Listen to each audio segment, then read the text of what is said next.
संसारे त्रीणि रत्नानि जलं अन्नं विभूषितं मूढ़ै पाषाणखण्डेषु रत्नसंज्ञा विधीयते. Good morning, ladies and gentlemen, galaxy of intellectuals, one and all sitting here. A very good morning to all of you. Sashtang pranam, sadar pranam, johar, sadar pranam. The topic on which I am going to express my views today before you all is selection for disease resistance in poultry. It's a small effort by me. I ask for your cooperation and patience. Thank you very much at the beginning. And then moving on to the first slide. As we all know, the poultry population, the data shows 851.81 million increased by 16.8% over the previous census, with an average production of egg and meat being 88 billion numbers in the year 2017 and 18, one of the fastest growing segments of agricultural sector, the introduction of improved exotic genetic material. Sir, few days ago there was a lecture in Ranchi, and then we were talking about the thing that due to increasing population, the lacuna is that how to increase the growth beyond the limit. And I think it's the genetics and breeding without which we cannot go further if we want to meet the increasing demand. Now, these are the things that along with improvement in feeding and management, improved selection and breeding methods are also very helpful. So the need for this discussion on the topic. And genetic improvement for disease resistance is a slow and long-term process. This is the reason why whenever we need to go for genetic improvement for selection or genetic improvement, it is a slow and long-term process. And sir, the most important thing which has to be discussed in this respect is that the selection has to be cost-effective, sir. And whenever we go for selection for disease resistance, once this factor is not considered in mind, they fail miserably. As far as first and foremost approach which we have been following since decades is the traditional method of selection. Traditional method of selection or the direct approach to selection basically involves the first thing. First, जैसा कि हम कहते हैं कि उसको देखकर select करना. Similarly, when we go for selection for disease resistance, the first and foremost method, and of course the most reliable one, is to select for disease resistance by, first of all, it is the simplest method which consists of observing and selecting breeding stock for disease resistance under the normal production condition. Although the cost incurred is almost negligible, so as they say, the easiest but with lot of error consisted in it. This method is quite questionable because under ideal and standard hygiene and management, expression of disease resistance would be questionable. The second method is challenging the sieve or the progeny of breeding stock. It is actually not a very obsolete one, also followed nowadays, whereby we actually challenge the sieve or the lot to see the disease resistance in it. As we can see, although the expression of disease resistance and its authenticity is good in both the cases, the effect on production system would be negative, and also the result is quite questionable in these cases.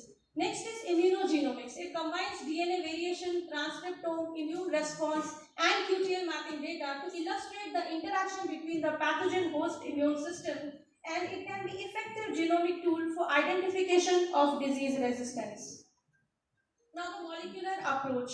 So this is actually like an icing on the cake. I feel this is the most modern, and कहते हैं sir कि क्यों हम molecular approach पे जाएं when we have direct method which are more reliable. So the other day I was talking to one of my sir and he said कि भाई असल काम तो फील्ड में होता है, आप कितना भी कुछ कह लो, लेकिन मुझे लगता है सर कि suppose we want to go for reduced generation interval, we want to go for more accuracy, we want to go for more genetic gain in small terms. कहते हैं सर कि अगर रोटी सब्जी से थोड़ा ऊपर सोचना है, पूरी सब्जी सोचना है, तो this is like molecular approach to selection. It's not that we can go only with molecular approach to selection, sir, but if we combine it with the traditional method to selection, definitely it is going to be path breaking. I had worked during PG and PhD on RPD necessity respectively, sir.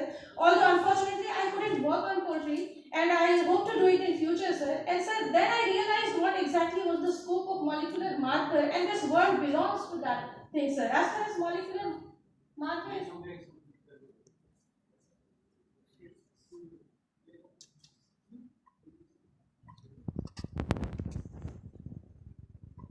these are the two approaches to selection in the traditional methods only. As we know, it is reciprocal selection and recurrent. These two are most commonly followed in poultry. We all know here stalwarts of poultry production as well as genetics and breeding are concerned. So I feel so here I'm small and expressing the view also, but sir, I'm just in the learning stage.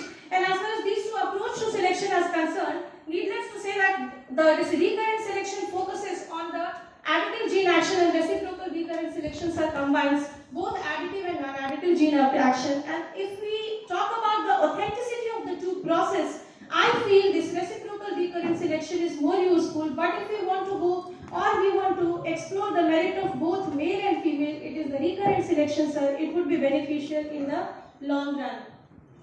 Now coming to the candidate gene approach. कहते हैं sir कि candidate gene approach क्या है? वो जिसको कि हम लोगों को लगता है कि प्रोबेबल है कि बंदा अच्छा करेगा, वो है हमारा candidate gene. Similarly, that gene which we feel is going to work for the particular QTL which has a connection with the particular phenotype of the genetic parameter.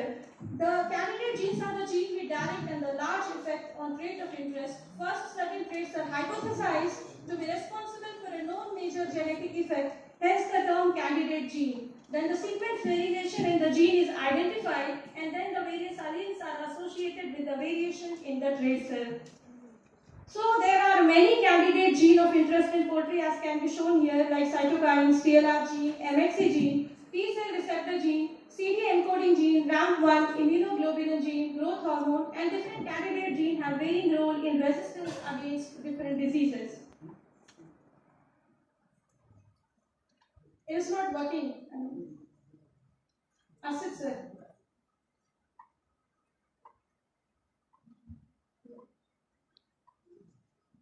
Now first one sir, major histocompatibility gene or the MHC gene.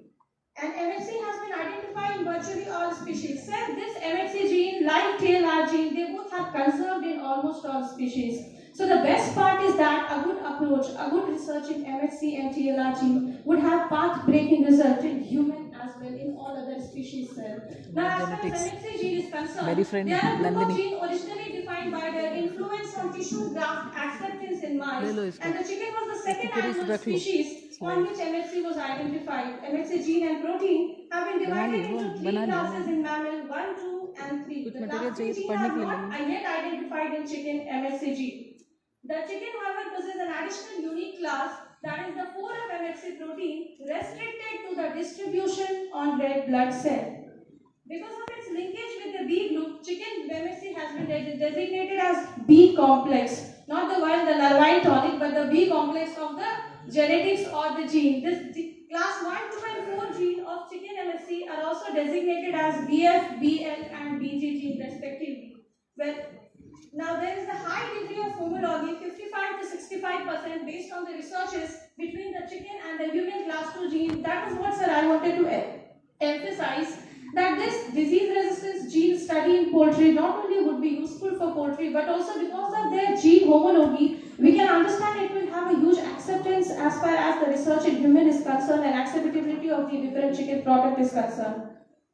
Now TLR and cytokine gene family. Sir, actually my research during PhD was on TLR6 gene in swine, so I am pretty much attached to this gene. They say they have 10 gene in chicken belonging to TLR gene family. Sometimes I feel I am the 11th one, and because I always think about it, although unfortunately not been able to do much, maybe there is a listener, and I will be pursuing this study further in chicken. And so this tolerant receptor perform a vital role in disease resistance through their recognition of pathogen associated molecular pattern. ये TLR gate पे रास्ता रोकता है, उसके बाद बाकी molecules की protection करता है. द्वारपाल है हमारा ये TLR gene.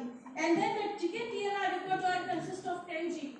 Phylogenetic analysis shows that 6 of these genes have ortholog in mammals and fish, while 1 is only shared by fish and 3 appears to be unique to birds. So much of unique facts about TLR genes are yet to be explored. So believe me, this genetic aspect of chicken, when combined with the traditional one, is definitely going to have a boom as far as the disease resistance is concerned. अगर बीमारियां रोक ली, यही epidemic तो है जो रास्ता रोकता है पोल्ट्री का. सर हमारे यहाँ एक बात तो रोककर कहना चाहूंगी कि 1.3 करोड़ लाइव स्टॉक जो हमारी झारखंड की है, उसमें से सर 1 करोड़ जो हमारी पोल्ट्री है sir.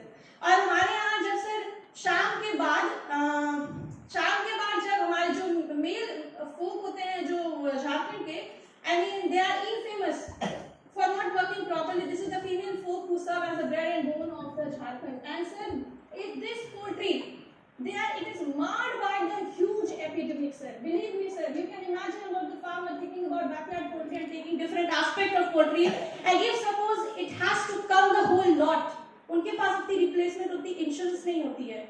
This is the relevance of disease resistance and its study. ये studies तो सर सब आप सभी जानते हैं, आप सभी दिग्गज हैं यहाँ पर, मैं तो छोटी हूँ आप लोगों के सामने, इसीलिए ये छोटे छोटे फैक्ट पेश कर रही हूँ. And I just want to prove the importance of this study, and I request you all to think positively. If suppose this disease resistance lacunae is taken care of, believe me, it will. This poultry industry is unparalleled. And now coming to the next. The TLR cytokines gene, they are soluble low molecular weight polypeptides and glycoproteins produced by a broad range of cell type of hematopoietic and non-hematopoietic origin, suppressive or enhancing effect on the cellular proliferation, differentiation, activity and motility. Cytokines are very important, sir, because they do not control just one, but many physiological phenomena related to the immunity. Now coming to the interferons, they are the glycoproteins produced by the white blood cell and viral infected somatic cell in response to the viral infection, immune activation, inflammatory stimulation and chemical stimulant. Now the second type is the colony stimulating factors, and the third one, sir, is the pro-inflammatory cytokines. There were the 3 types of cytokines which have been found in chicken. And this is the NRAMP gene in poultry. So, and this is the TNFR SF1 and Zixin gene in poultry, and the MX gene. Now the marker assisted selection, sir, on which I really wanted to emphasize, which is actually I want to promote through my this PPT. They are the nucleotide variants with identified location on the chromosome following Mendelian inheritance. So the basic concept is same. वही Mendelian P Paisom बस उसको थोड़ा सा refine करके थोड़ा सा depth में जाना है. अगर हमें पता चल जाए कि कौन सा जीन किस ट्रेट को एनकोड कर रहा है, it is going to be very. Now the first type is single nucleotide polymorphism, which is a substitution of cyclonucleotide that occurs at specific position in the genome where each variation is present at the level of more than 1%. This is the SNPX single variation हुआ which is detected. Second type is SSLP, genetic marker with polymerase chain reaction. Third one is RAD marker, so the huge number of different methods. Sir, इसकी एक basic concept short में बताना चाहूँगी. Dominant, co-dominant marker, and depending upon the need, the different markers are utilized. जैसी ज़रूरत होती है, उस तरह से हम marker को use करते हैं, sir. And the microsaccharide is an important marker which is repeating unit, sir, of polypeptide. And क्योंकि उसमें mutation ज़्यादा होती है, क्योंकि उसमें ज़्यादा polymorphism detect होती है, उसको हम लोग ज़्यादा use करते हैं for different type of studies. Now, what is the advantage of MAS? MAS has many advantages over conventional technique. Most important is just 2 slides conclusions. So, just time required and hence faster genetic gain. It is better technique for late express trait, for trait with low heritability, for sex limited trait or trait which are difficult to measure, costly to measure, expressed later in life. Now, challenges. What are the challenges? Name approach. So we do not take the cost factor. That's why disease resistant selection is not very much applicable. We have to go thorough, be more thorough. And as far as conclusion is concerned, to sum up, because we know that epidemic is taking a toll of the poultry industry, we have to work towards it. We have to work towards the molecular marker combined with the different resistance. To sum up, 2 lines, sir. हेडकोश ये अथाह विज्ञान चाहिए. हेडकोश ये अथाह विज्ञान चाहिए. अल्प कुछ विकास के समाधान चाहिए. स्वावलंबिता का आधार है. अनुवंशिकी के ज्ञान से अनुसंधान चाहिए. Thank you.